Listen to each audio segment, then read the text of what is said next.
The We're Here For You project aims to provide 2S LGBTQ+ youth with community, affirmation, education, and resource sharing.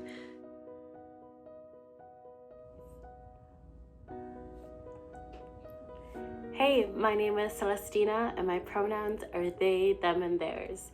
I'm a Caribbean-Canadian genderqueer queer person. If no one has told you today, I'm happy to be the first to remind you of these 3 important things that took me a while to learn. 1, your pronouns are important, and I hope that you can find and be surrounded by people and spaces that respect them. 2, it's okay to change. If who you were yesterday doesn't align with who you are today, I hope you extend yourself enough grace to explore that. Finally, 3, whatever best describes you is literally perfect. Personally, I just call myself queer. My gender is queer. My identity is queer. My sexuality is queer. Everything about me is queer. What are some of your favorite 2S LGBTQ+ positive TV shows, movies, novels, or songs? Representation is super important, but for myself, I've yet to find consistent positive queer sources. I always seem to find snippets and parts rather than like a whole series. One in particular is on Netflix. It's called Easy. I was interested in the relationship of Chase and Joe. Chase is a biracial young woman who would become anything or be anything just to get validation in the moment and to get immediate gratification. And she meets Joe, who seems a bit more sophisticated. She's a vegan filmmaker who bikes and is just all these things that Joe isn't.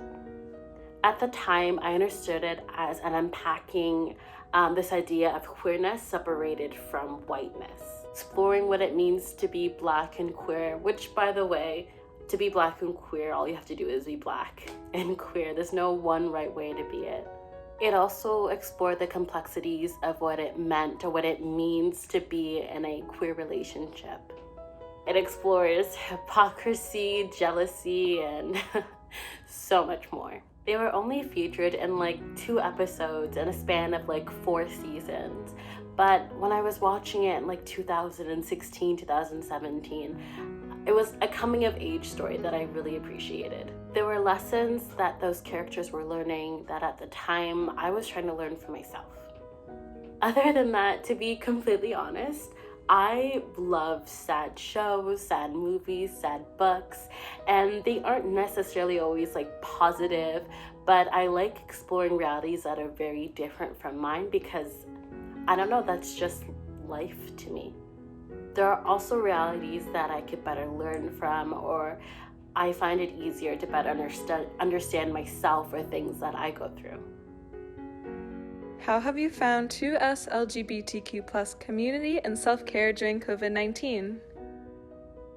Since quarantine, Facebook and Instagram and other social media platforms like that have been my go-to spots to connect to my local and greater queer community to explore what care looks like for me during COVID-19.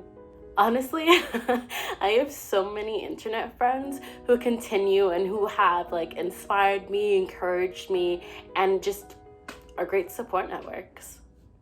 What are some virtual professional resources, community resources, or safe spaces that you have found to be helpful as a 2S LGBTQ+ person? When it comes to finding virtual or in-person resources of any kind, it is super important for myself to rely on referrals. So to me, referrals are safer because someone else that I can put a name and a face to has said, I have used this, or someone else I know have used this and they recommend it, or they say it's good, or they say it's safe.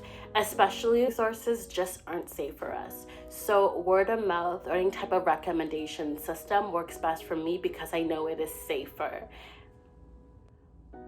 What would a 2S LGBTQ+ person who is from your specific identity group want to hear? I really do wish there was someone that I could have looked up to as a kid that I could have saw myself in, but that wasn't the case. When I think about who I am now, the person I'm becoming and how I got here, there are many things that I wish I would have heard that would have made the becoming of me so much easier. I spent a lot of time reconciling where I come from, who I am, and where I want to go, as if these things that make up my identity are always opposing. It's really complicated being first and second generation Canadian and a family that was never gifted the ability to explore sexuality and gender.